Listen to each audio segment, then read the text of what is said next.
You donate, you recycle, you buy ethical, you avoid brands that exploit labor, you read the label, you choose the better option.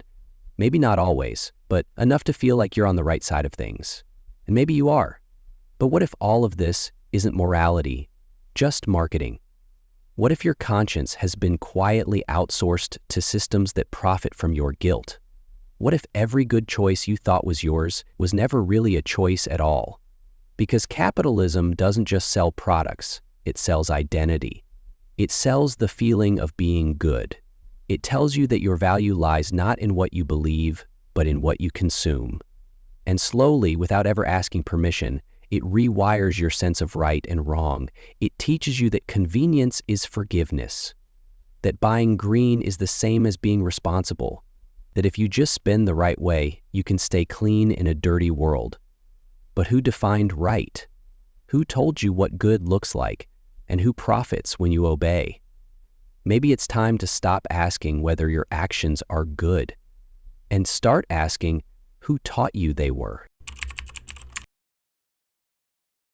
They told you the market was neutral, a silent force that simply balances supply and demand, distributing value with the precision of mathematics. But they never told you it also balances morality, that it doesn't just price products, it prices behavior, that it doesn't just optimize resources, it optimizes conscience. When Adam Smith introduced the idea of the invisible hand, he didn't intend for morality to be swept up in it. Smith believed that our moral sentiments, our capacity for sympathy and fairness, were innate and irreducible. He warned that commerce, if unchecked, could harden the heart. But capitalism learned to code that heart into its machinery. Over time, the invisible hand stopped being a metaphor and became an ethic. It taught us that what succeeds is what's right, that if the system rewards it, it must be just. Profit became proof, efficiency became virtue, and sacrifice, compassion, restraint became inefficient liabilities. Michel Foucault once wrote that power doesn't just repress, it produces categories, behaviors, and truths. It tells you what is normal, what is valuable, and what is moral. In a market-driven world, the very idea of the good becomes a product of economic discourse. You don't realize this shift because the language of morality is preserved but hollowed. Words like responsibility, community, purpose, they're everywhere, printed on packaging, embedded in slogans, embedded in mission statements. But they don't call you to act freely. They call you to perform efficiently. Michael Sandel warns that when markets enter spaces of moral decision-making, they don't just change the prices, they change the meaning. Paying someone to donate blood, to wait in line, to apologize, transforms those acts into transactions. The moral weight disappears. The market doesn't kill morality, it absorbs it. It packages your guilt, your decency, your virtue, and resells it to you in digestible forms. A donation link, a sustainable label, a brand that cares. You think you've chosen well, but the menu was already written. Max Weber traced how capitalism emerged not in defiance of religion, but as its evolution. The Protestant work ethic equated labor with salvation. Diligence became righteousness. Wealth became grace. And poverty became sin. That logic survives today, not in sermons, but in spreadsheets. We don't punish the poor directly. We just refuse to see them as efficient. The invisible hand doesn't force obedience, it makes obedience invisible. It rewards what aligns with systemic goals and lets everything else fade. Generosity without visibility is lost. Integrity without strategy is dismissed. Authenticity without scale is irrelevant. Slavoj Žižek writes that the most powerful ideology is the one that feels like nature, that when we act within it, we believe we are free. So you go to work, you optimize, you do good strategically, and you feel moral. But is it morality or is it design? The market didn't erase your conscience, it redirected it toward things that sell, toward things that grow, toward things that scale. And the hand that once promised balance now calibrates your ethics quietly, invisibly, efficiently. You want to do the right thing. You want to help, to care, to make a difference. And the market knows this. It sees your empathy, not as weakness, but as opportunity. It wraps your good intentions in packaging. It sells them back to you with a smile. $1 for the rainforest, 2 for a child, a bracelet for awareness, a shoe that gives back. You want to feel something real, so they give you something symbolic. They turn your desire to do good into a transaction, and then into a product. Philosopher Michael Sandel warns us, when markets creep into spaces of moral meaning, they don't just change behavior, they corrupt the values themselves. Once you pay someone to wait in line, to serve, to forgive, or to care, the meaning shifts. It becomes performance, it becomes economy. What was once a sacrifice becomes a service. What was once a duty becomes an option, and what was once sacred becomes strategic. You feel generous, but what you bought was a moment of relief. You feel ethical, but what you performed was a signal. And behind it all, the market keeps score, not of goodness, but of visibility, of scale, of shareability. You didn't mean for it to become this way. No one does. We want to help, but we've forgotten how to do it without a link, without a receipt, without a logo. We've made compassion convenient, and in doing so, we've made it optional. Rousseau believed that moral feeling must be immediate, that the suffering of others should move us before we even think. But today, that feeling waits for a cue, for a campaign, for a color-coded week of action. And if it doesn't trend, it disappears. In this system, even grief is monetized. Even outrage has a shelf life.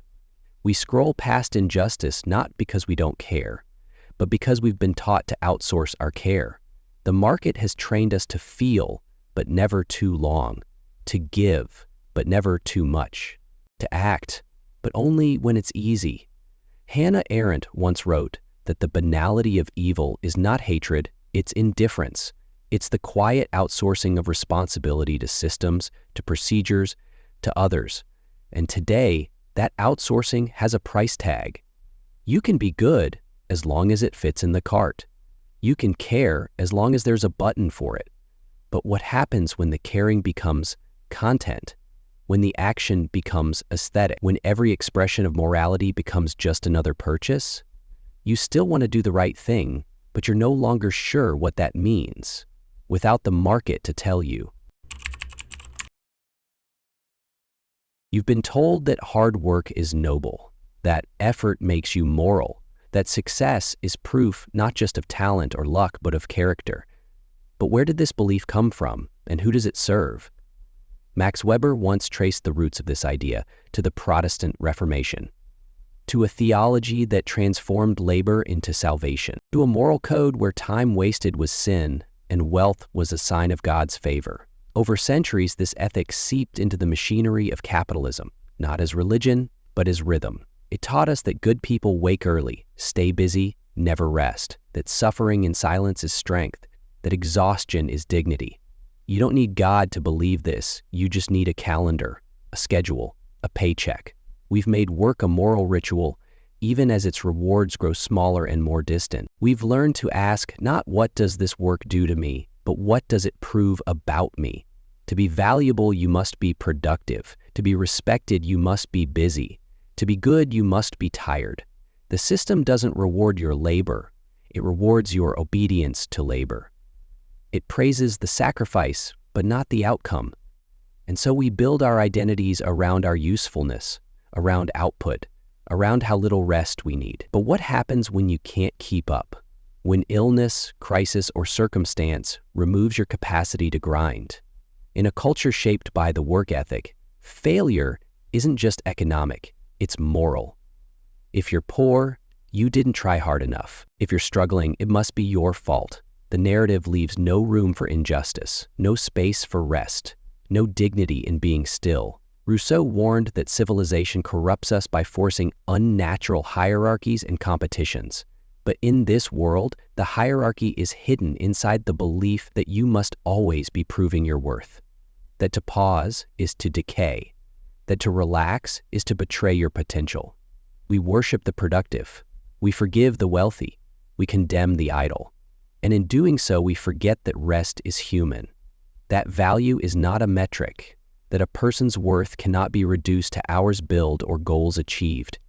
Philosopher Alain de Botton calls this the status anxiety of modern life, where our job is not just a role, but our public moral identity. To be unemployed is not just to lack income, but to lack virtue. And so we perform, we overwork, we say, "I'm fine," when we're breaking. And all the while, the system quietly applauds, because tired people don't question. Exhausted minds don't rebel, they just survive. Slavoj Žižek once said, "The greatest illusion of capitalism is not that it makes us rich, but that it makes our struggle meaningful, that if we just keep pushing, we will arrive." But where, exactly? What lies at the end of the grind? A prize? A purpose? Or just another task? You were told that working hard makes you good. But maybe the better question is, who told you that? And what did they gain by making you believe it? You live in a world that does not ask if you are good. It asks if you are useful.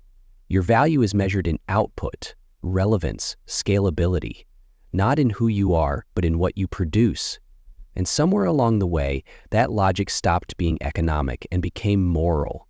It became a quiet, unspoken Darwinism, not the survival of the fittest, but the survival of the most useful. Herbert Spencer once tried to apply natural selection to human society, believing those who thrived economically were nature's chosen.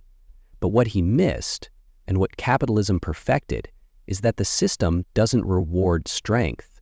It rewards alignment. It rewards optimization. It rewards those who best fit the structure, who cost least, scale fastest, adapt quickest. The modern world doesn't need monsters to oppress us, it just needs metrics. It replaces virtue with viability. It doesn't ask if you care, it asks if you convert. Michel Foucault warned that power is no longer something we resist from above, it is something we internalize. We discipline our bodies, optimize our habits, reduce ourselves to dashboards.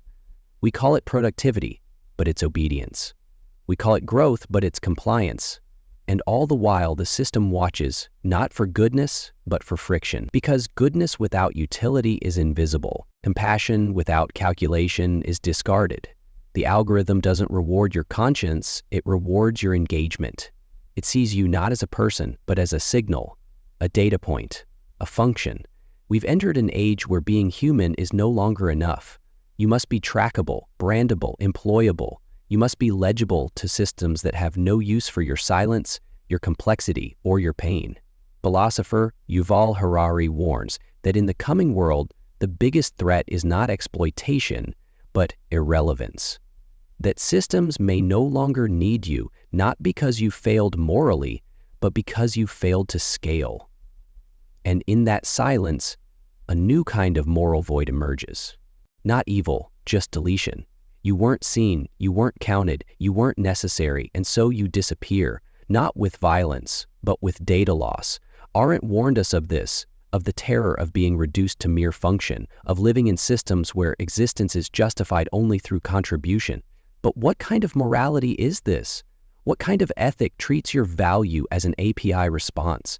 You wake up every day trying to matter, but mattering has been redefined. Not by love, not by kindness, but by metrics.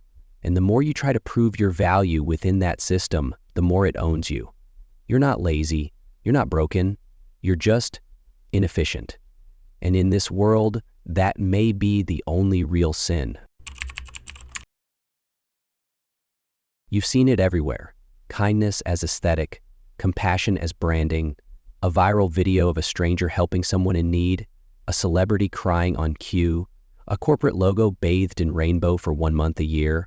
We live in a world saturated with images of goodness, carefully curated, perfectly timed, emotionally satisfying. But are we better? Are we kinder? Or have we simply learned to perform compassion? Jean Baudrillard warned us that we now consume simulations, not reality, but hyper-reality. And in this world, morality becomes a mirror. It reflects what we want to feel about ourselves, not what's happening to others. You don't need to solve anything. You just need to appear like you care. The image becomes the act. The gesture replaces the principle.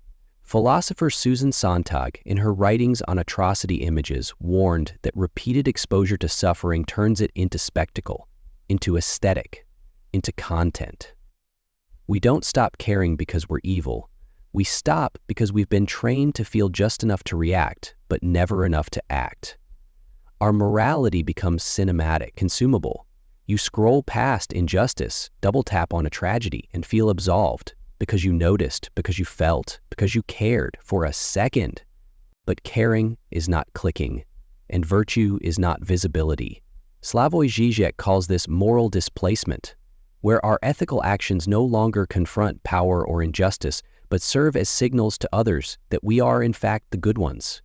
We purchase ethical products, not to change systems, but to confirm an identity. We post support, not to intervene, but to belong, to participate in a moment, to be seen on the right side. And the market smiles, because it doesn't care what you believe, only that you broadcast it.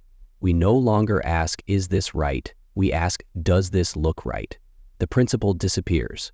The performance remains. Habermas warned of the loss of communicative action, where public morality becomes marketing strategy, where the form of ethics becomes a feed, where persuasion is replaced by posturing, and as moral signals flood our screens, the suffering they reference fades into abstraction. Eva Illouz calls this the emotional logic of capitalism, where even our feelings are shaped by market rhythms, where sadness becomes seasonal and outrage becomes trendable.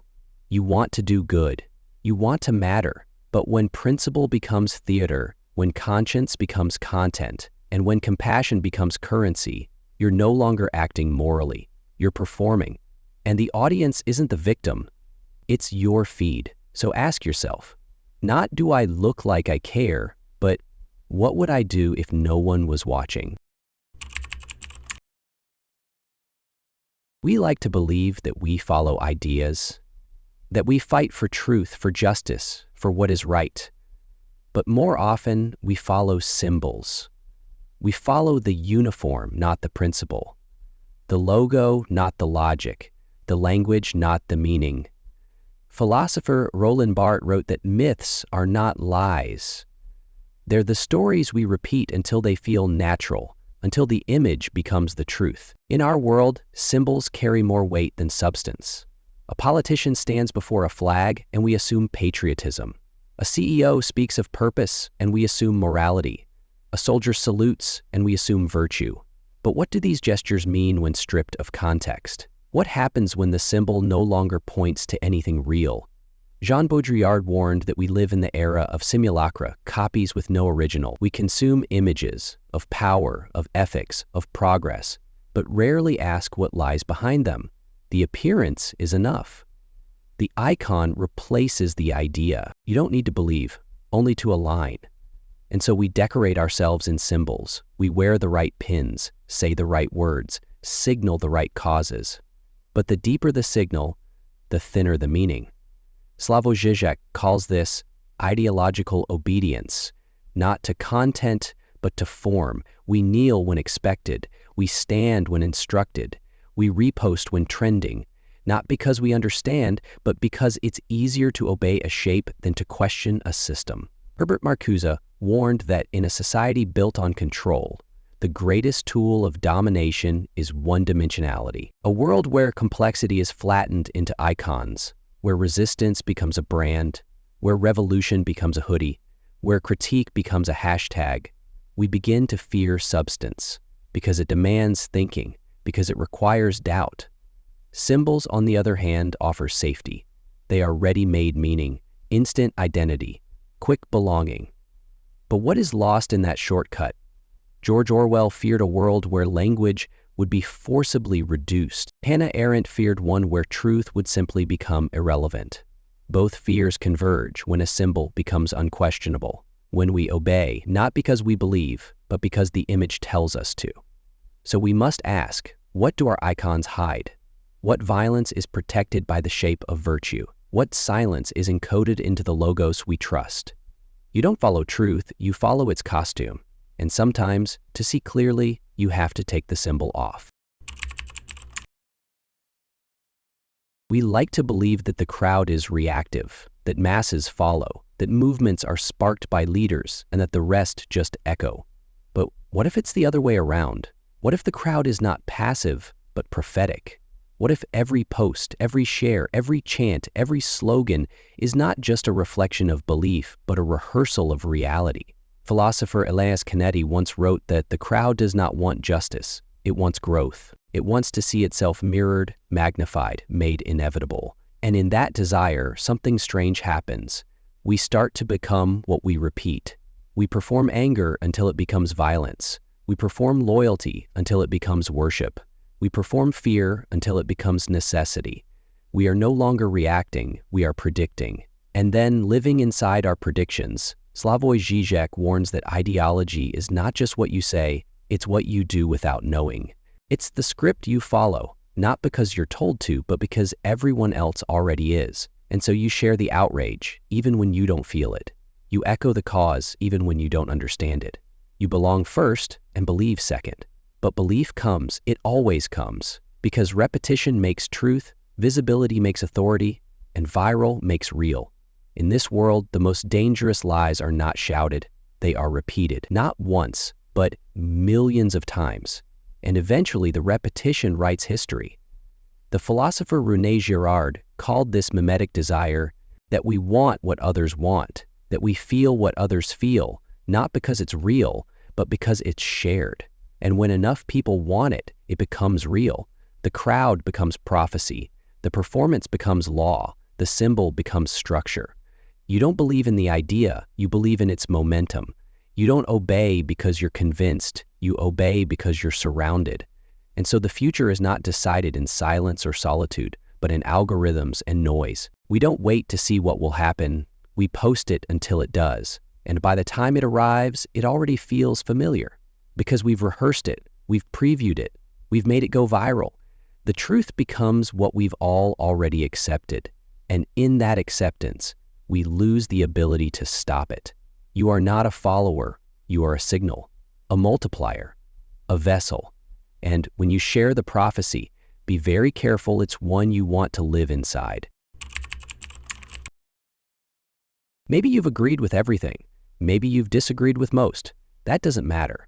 What matters is this. Now that you've seen how deeply the market shapes your morality, your values, your sense of self, what do you do with that knowledge? If the likes disappeared, if the algorithm stopped rewarding virtue, if no one clapped, no one noticed, no one approved, would you still do good? Would you still help someone when there's no receipt, no audience, no badge?